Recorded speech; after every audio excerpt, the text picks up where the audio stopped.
Good morning विद्यार्थी मित्रों, आशा राखूँ छूँ आप बधा स्वस्थ ने मजा में हशो।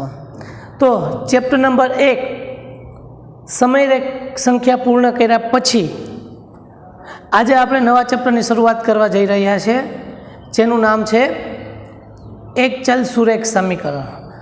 एक चल सुरेख समीकरण धोरण 6 नी अंदर आनो पायो लखायेलो हतो। आ चेप्टरनो पायो धोरण 6 नी अंदर समीकरण शुं छे, धोरण 6 नी अंदर आवतुं, धोरण 7 नी अंदर आवतुं के समीकरणना उकेल, सादा समीकरण। चेप्टर नंबर 4 सादा समीकरण अने समीकरणना उकेल। आ आपणुं धोरण नंबर 7 में आवतुं। अने हवे धोरण 8 नी अंदर आपणे जोवाना छीए एक चल सुरेख समीकरण। एटले के आपणा माटे आ समीकरण शब्द नवो नथी, कारण के आपणे धोरण 6 थी समीकरण विषे भणता आव्या छीए। 6 में भण्या 7 में भण्या, हवे 8 में आपणे एने थोड़ुंक विस्तृत स्वरूपे भणवानुं छे। तो पहेला तो हूँ तमने आ जे अहींया तमने 3 अलग अलग वस्तु देखाय, एक चल सुरेख अने समीकरण। तो पहेला ए 3 शब्द ने समझी लईए कि भाई एक चल शुं कहेवाय, सुरेख कोने कहेवाय, समीकरण कोने कहेवाय। तमे ऑलरेडी धोरण 7 में आ भणी गया छो, छतां पण आपणे एकवार एनुं पुनरावर्तन करी लईए कि भाई एक चल एटले शुं, सुरेख एटले शुं अने समीकरण एटले शुं। एटले आपणे पाछळथी शरूआत करीए कि समीकरण कोने कहेवाय। तो कि समीकरण कोने कहेवाय, तो के जे पदावली में चल अने अचल बंने होय तथा ते पदों वच्चे समानता होय, समानतानी निशानी होय। समानतानी निशानी एटले बराबरनी निशानी होय। तो समानतानी निशानी होय तो ते पदावलीने समीकरण कहे छे।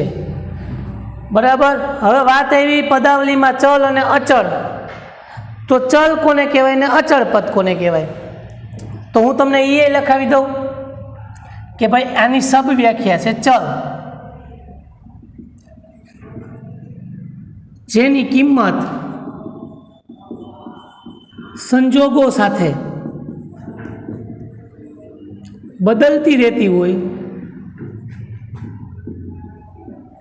तेने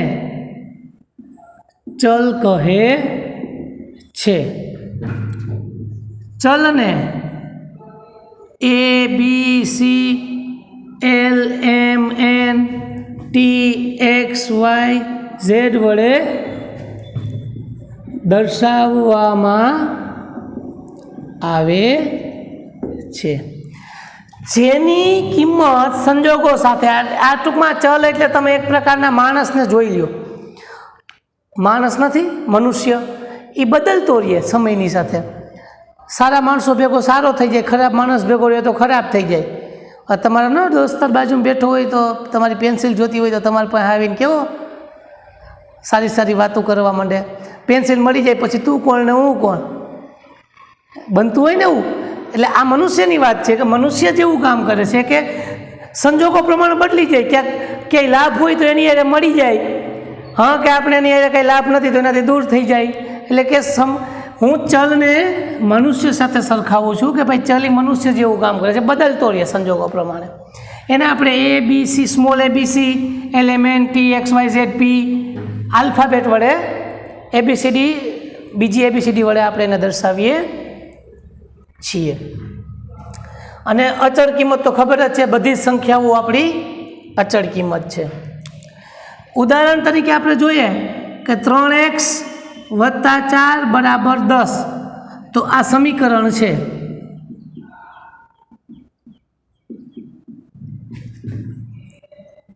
ઉદાહરણ છે, કારણ કે એમાં ચલ છે, અચળ છે અને સમાનતાની નિશાની છે, સરખાપણાની નિશાની છે.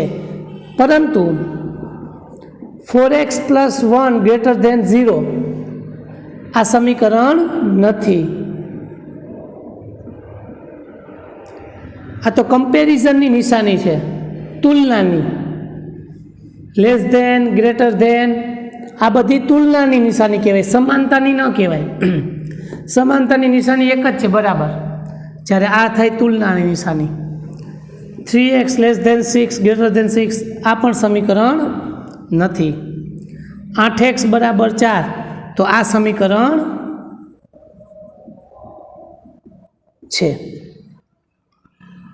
ટૂંકમાં જ્યાં તમને બરાબરની નિશાની દેખાતી હોય, ચલ હોય અને અચળ હોય, તો એવા પદાવલીને આપણે સમીકરણ કહી શકીએ. બરાબર. એટલે આપણે ધીમે ધીમે પહેલાં જે ચેપ્ટરનું નામ છે ને એને આપણે કટકા કરશું. ચેપ્ટરના નામના કટકા કરી અને પહેલાં એ ચેપ્ટરના નામને સમજશું કે ભાઈ એક ચલ સુરેખ સમીકરણ છે, તો સમીકરણ એકચ્યુઅલી કોને કહેવાય તમે ઓલરેડી ભણી ગયા છો, રિવિઝન કરાવી દઉં. પછી સુરેખ કોને કહેવાય, પછી એક ચલ કોને કહેવાય, અને ત્રણેય ભેગું થાય તો કેમ લખાય એ આપણે જોશું. હાલ પેલાના થિયરી તમે લખી નાખો.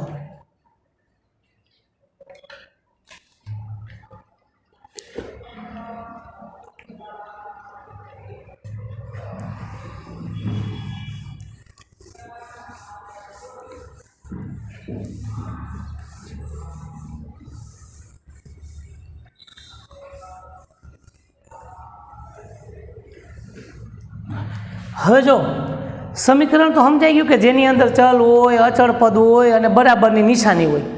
એવું મેં તમને છઠ્ઠામાં શીખવાડ્યું હતું, બરાબર છે. જે લોકો જૂના વિદ્યાર્થી છે એને ખ્યાલ હશે. હવે સુરેખ કોને કહેવાય?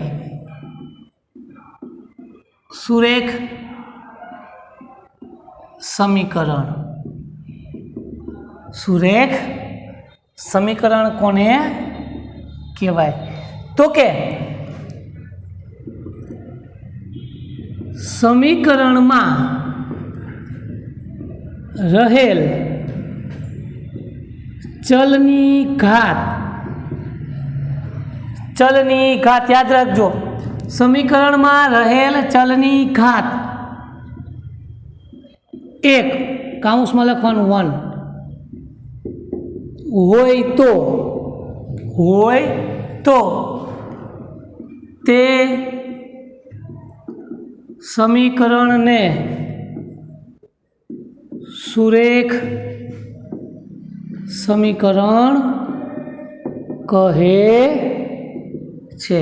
ટૂંકમાં સમીકરણની અંદર જે ચલ હોય ને એ ચલની જો ઘાત 1 હોય, કેવી હોય? 1, તો એવા સમીકરણને આપણે સુરેખ સમીકરણ કહીએ. ઉદાહરણ તરીકે 8x + 3 = 5. હવે અહીંયા તમે જુઓ, એક્સની ઉપર કાંઈ ના હોય તો કેટલી ઘાત હોય? 1 ઘાત હોય. એટલે આ સુરેખ સમીકરણ છે. બીજું ઉદાહરણ લઈએ, 3t = 6. તો અહીંયા ટીની ઉપર કાંઈ નથી તો 1 ઘાત છે, એટલે કે આ સુરેખ સમીકરણ છે. l + m = 6. તો અહીંયા જુઓ, l અને m બે અલગ અલગ ચલ છે, પરંતુ બંનેની ઘાત તો એક જ છે, માટે આ એક સુરેખ સમીકરણ છે. હવે x² + 2x + 3 = 0. x² સ્ક્વેરને હરખો લખવા જ ન કરો. x² + 2x + 3 = 0. હવે અહીંયા જુઓ, એક્સની મોટામાં મોટી ઘાત અહીંયા 1 છે, અહીંયા 1 છે ને અહીંયા 2 છે. તો આખા સમીકરણની અંદર તમે જોશો તો આખા સમીકરણમાં એક્સની ઉપર મોટામાં મોટી ઘાત કેટલી છે? 2. તો આને સુરેખ સમીકરણ કહેવાય નહીં, એને દ્વિઘાત કહેવાય. આપણે આગળ ભણશું. 9માની અંદર અથવા તો 8માં આગળ આને દ્વિઘાત કહેવાય. કેટલી ઘાત કહેવાય? દ્વિ. એટલે આ આવશે નહીં. એ સુરેખ સમીકરણ નથી. કેવું? સુરેખ સમીકરણ નથી. બરાબર. t² + 4t = 8 આ પણ સુરેખ સમીકરણ નથી. પછી x⁻² + 2x + 3 = 0. તો અહીંયા 1/2 ઘાત છે, એના માટે તો પહેલાં તો સમીકરણ જ બનતું નથી, કારણ કે કોઈ પણ પદની ઉપર ઋણ પૂર્ણાંક કે અપૂર્ણાંક ઘાત હોવી જોઈએ નહીં, તો સમીકરણ બને નહીં. આ નિયમ યાદ રાખજો. ચલની ઉપર હંમેશા ધન પૂર્ણાંક ઘાત જ હોવી જોઈએ, ન તો ઋણ હોવી જોઈએ, ન તો અપૂર્ણાંક હોવી જોઈએ. ઋણ અથવા અપૂર્ણાંક હોય તો એ સમીકરણની રચના કરી શકતું નથી. એટલે આપણે આને અહીંથી બાકાત જ રાખીએ. એટલે હવે તમને બીજી એક વાત સમજાણી કે સુરેખ સમીકરણ કોને કહેવાય? તો કે પહેલાં આપણે સમીકરણ ભણ્યા. સમીકરણમાં કાંઈ ન હોય, એમાં ચલ હોય, અચળ પદ હોય, બંને એકબીજા હારે કોઈ સંબંધથી જોડાયેલા હોય અને સમાનતાની નિશાની હોય. સમાનતાની નિશાની એટલે બરાબરની નિશાની, એટલે એને સમીકરણ કહેવાય. હવે એ સમીકરણની અંદર જો ચલની ઘાત, કોઈ પણ ચલ હોઈ શકે, ચલની ઘાત મહત્તમ એક જ હોય, ચલની ઘાત મહત્તમ એક જ હોય, બરાબર, તો એ સમીકરણને કહેવાય સુરેખ સમીકરણ. કેવું સમીકરણ કહેવાય? સુરેખ સમીકરણ. લખી નાખો સુરેખ સમીકરણ.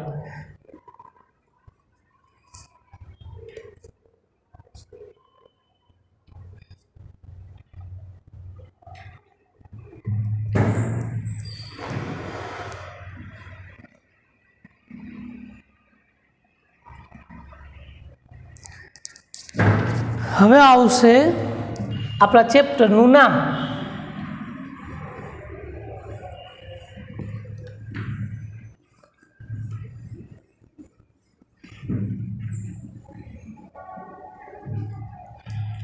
શું? તો કે એક ચલ. આવું ક્યાંય બુકમાં નથી હો. આ પદ્ધતિથી ક્યાંય બુકમાં કોઈ, જો કે જૂના છે ને ખબર જ છે, મારે કંઈ કહેવું પડે એમ છે જ નહીં. આ બધી મૌલિકતા છે. એક ચલ સુરેખ સમીકરણ. બુક તો ક્યાં ઉઠતી છે મારી. હવે આમાં શું થાય? એક ચલ સુરેખ સમીકરણ. હવે એક ચલનો મતલબ તો કે જે સમીકરણની અંદર જે સુરેખ સમીકરણમાં એક ચલનો જ, કેટલા ચલનો? એક ચલનો જ ઉપયોગ કરવામાં આવે તો તે સમીકરણને એક ચલ સુરેખ સમીકરણ કહે છે. બીજા અર્થમાં કહીએ તો જે સમીકરણમાં મહત્તમ ઘાત એક હોય તથા તેમાં એક જ ચલ હોય તો તેવા સમીકરણને એક ચલ સુરેખ સમીકરણ કહે છે.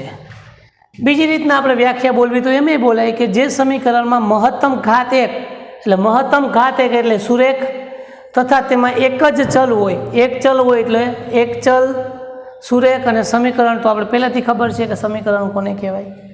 ઉદાહરણ તરીકે 2x + 3 = 8, જ્યાં સમીકરણમાં એક જ ચલ xનો ઉપયોગ થાય છે તથા તેની ઘાત એક જ છે. જો આ સમીકરણની અંદર કેટલા ચલ વપરાણા, તો દેખાતા જ ખબર પડે કે એક જ ચલ વપરાણું છે એટલે એને એક ચલ કહેવાય.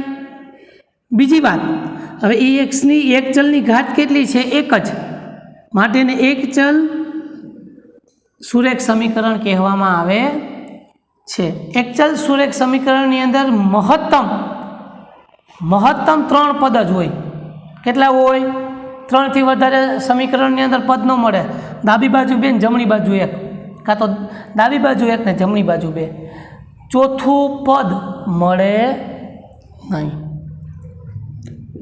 40 = 6, તો આ પણ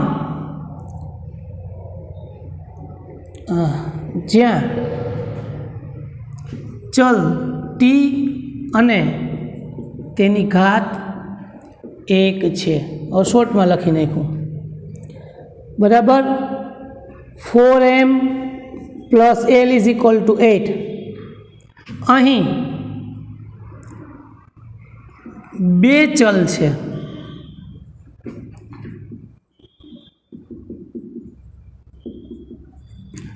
કયો ચલ છે? એલ અને એમ. માટે તેને એક ચલ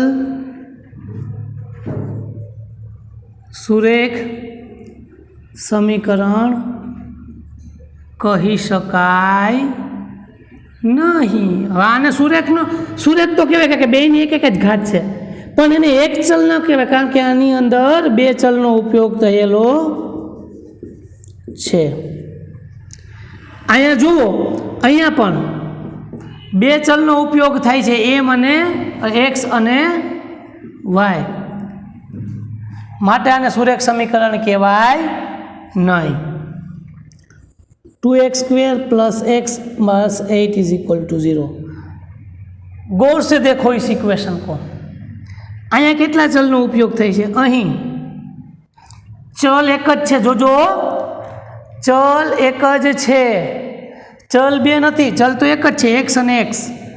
અહીં ચલ એક જ છે, એક્સ, પરંતુ એક્સની મહત્તમ ઘાત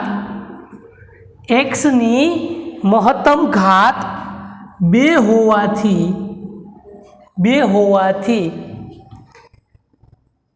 સુરેખ સમીકરણ બનતું નથી.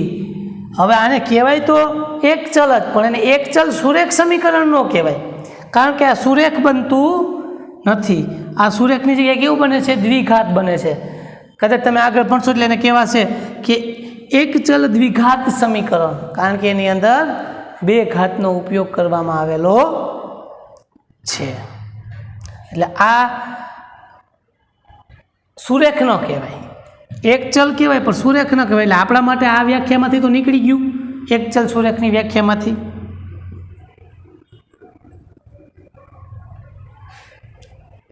બસ આ હતું ચેપ્ટરનું નામ અને ચેપ્ટરના નામની વ્યાખ્યા, કે ભાઈ કઈ રીતના આગળ વધીએ.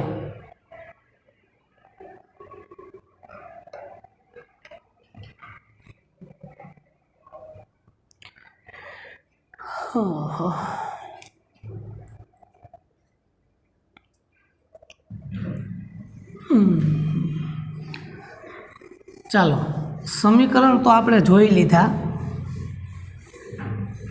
હવે સમીકરણનો ઉકેલ આપણે ધોરણ 7માં ભણ્યા હતા. આપણે હવે થોડુંક એનાથી એડવાન્સ વર્ઝન ઉપર આગળ વધવાનું છે.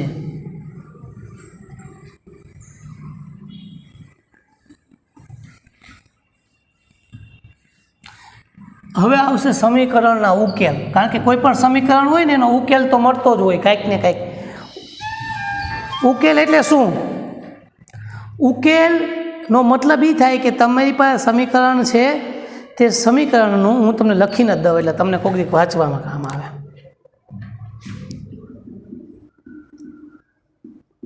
સમીકરણના ઉકેલ. સમીકરણનો ઉકેલ. સમીકરણનો ઉકેલ કોને કહેવાય? તો કે સમીકરણમાં અજાણી કિંમત, એટલે એને આપણે ચલ કહીએ છીએ. અજાણી કિંમત ચલ ની કિંમત ને સમીકરણમાં અજાણી કિંમત એની જગ્યાએ આપણે એને ચલ લખીએ. સમીકરણમાં જે ચલની કિંમત મળે છે, ચલની કિંમત મળે છે, તે કિંમતને તે સમીકરણનો ઉકેલ કહે છે. સમીકરણનો ઉકેલ કહેવામાં આવે છે. જે ધોરણ 7માં વિસ્થાપનની પદ્ધતિથી મેળવી શકાય છે. આપણે વિસ્થાપનની પદ્ધતિ શીખ્યા હતા, બરાબર? હજી હું તમને રિવિઝન જ કરાવું છું કે વિસ્થાપનની પદ્ધતિ કેને કહેવાય? તો કે જ્યારે પુનરાવર્તન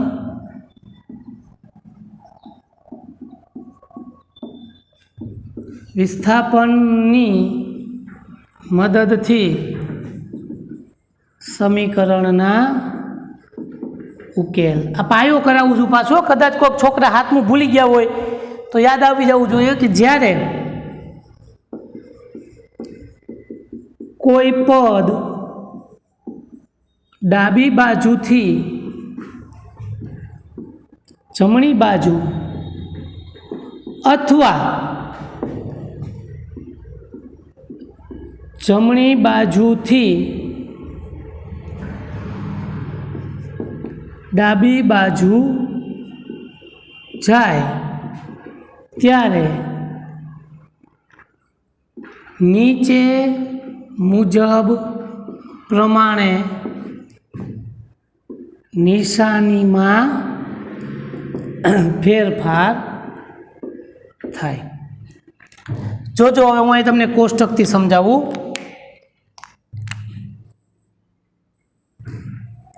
તમારા માટે બહુ સહેલું કરી દઉં છું. ડાબી બાજુ હોય ત્યાંથી બરાબર પહેલાં તો તમને એ ખબર પડવી જોઈએ કે ડાબી અને જમણી કોને કહેવાય. પહેલાં એ તમને સમજાવી દઉં, પછી કોષ્ટક દોરું. કોઈ એક સમીકરણ છે 2x + 3 = 4. તો આ જે ભાગ છે એ બરાબરની ડાબી બાજુ છે એટલે એને ડાબા કહેવાય, અને આ ભાગ છે એ જમણી બાજુ છે એટલે એને જબા કહેવાય. એટલે ડાબી બાજુ અને આ જમણી બાજુ કહેવાય. જ્યારે કોઈ પણ પદ ડાબી બાજુથી જમણી બાજુ બરાબરને લાંગીને જાય તો એના પોતાના સ્વભાવમાં કાંઈક ફેર પડે. હો, આપણે આપણા મામાને ઘેરે જઈએ તો ઘેરે કરતા હોઈએ જો કરીએ, ન કરીએ ને? ઘરે તોફાન કરતા હોય મામાને ઘેરે જાય એટલે ન કરીએ. ત્યાં તો આપણે છાના મુના ડાયા ડમરા થઈને ખૂણામાં બેસી જઈએ. એટલે તમે એક ઘરેથી બીજા ઘરે જાઓ એટલે તમે તમારો સ્વભાવ બદલાવી નાખો છો. મમ્મી પપ્પાને ખીજાઈને મોકલે, સોજનિયા કાંઈ તોફાન ન કરતો, તારી રાવ ન આવવી જોઈએ, કોઈને કાચ ન ફોડીને આવતો. એટલે એના જેવું થાય કે તમે જઈએ એક ઘરમાંથી બીજા ઘરે જાઓ છો ત્યારે કાંઈક ને કાંઈક એનામાં બદલાવ આવે. એ બદલાવ શું આવે તો કે એ હું તમને એ કોષ્ટક દ્વારા કહું. હવે ડાબી બાજુ હોય અને જમણી બાજુ, અને અહીંયા એનું ઉદાહરણ તમને બતાડીશ.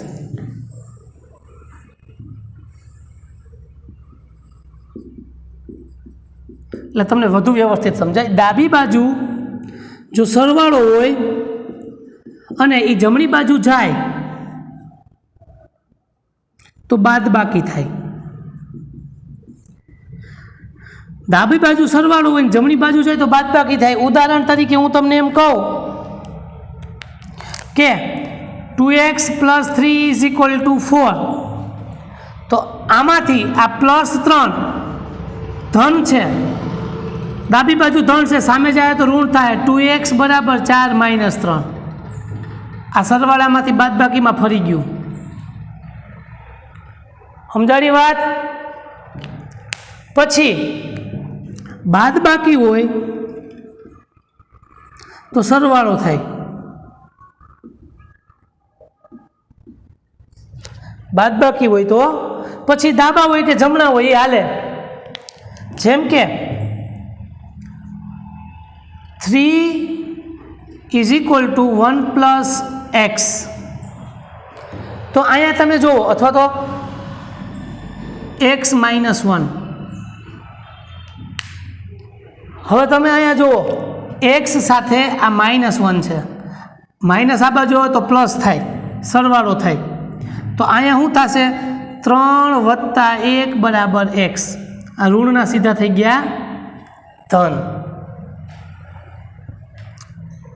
પછી ગુણાકારમાં હોય તો ભાગાકાર થાય. શું થાય? ભાગાકાર થાય. એટલે કે 3x = 4 હોય ને, તો આ 3 છે એ એક સાથે ગુણાકારના સંબંધમાં છે. કયા સંબંધમાં છે? ગુણાકારના. સામે જશે ને અહીંયા ડાબી બાજુથી જમણી બાજુ, તો એ ભાગાકારના સંબંધમાં જશે, છેદમાં. 4/3 ભાગાકારના સંબંધમાં જાય. અને જો ભાગાકારમાં હોય તો ગુણાકારમાં થાય. તો ગુણાકારમાં જાય. જેમ કે t/4 = 5, તો આ 4 છે એ ટીના ભાગાકારમાં કહેવાય. આ જે 4 છે એ ટીના ભાગાકારમાં કહેવાય. બરાબરની સામે જ્યારે જશે ને તો એ ગુણાકારમાં વયો જાય, 5 × 4. આવી રીતના આપણે વિસ્થાપન કરી અને ચલને એકલો પાડવાનો, અને ચલને એકલો કરો એટલે કે ચલને કર્તા તરીકે લેવાનો. ચલને કર્તા તરીકે લ્યો એટલે તમે ડાયરેક્ટલી આન્સર લખી શકો. એટલે તમારે શું કરવાનું? તો કે સમીકરણમાંથી જે ચલ હોય ને, ચલને તમારે કર્તા તરીકે એકલો બનાવવાનો હોય. એના ભેગા જેટલા ઘટક હોય ને એને તમારે બરાબરની સામે મોકલતા જવાના. અને સામે મોકલો એટલે નિશાનીનું ખાસ ધ્યાન રાખવાનું. જઈએ તમે સામે મોકલો તો અહીંયા જો એ ચલ સાથે સરવાળાના સંબંધમાં હોય તો બાદબાકીમાં જાય, બાદબાકીના સંબંધમાં હોય તો સરવાળો થાય. ચલ સાથે ગુણાકારમાં હોય તો ભાગાકારમાં જાય, અને ભાગાકારમાં હોય તો ગુણાકારમાં જાય. આટલું તમારે ચોક્કસપણે યાદ રાખવું પડશે, તો જ તમને આ 8માના ચેપ્ટર અને 9માના ચેપ્ટર સમજાશે. એટલે આ તમારો પાયો હતો. કદાચ તમારાથી ભૂલાઈ ગયું હોય તો હું તમને અત્યારે આ કરાવી દઉં છું. બરાબર? અહીંયા સુધી રાખીએ. નેક્સ્ટ લેક્ચરની અંદર આપણે સ્વાધ્યાય 2.1 સ્ટાર્ટ કરશું.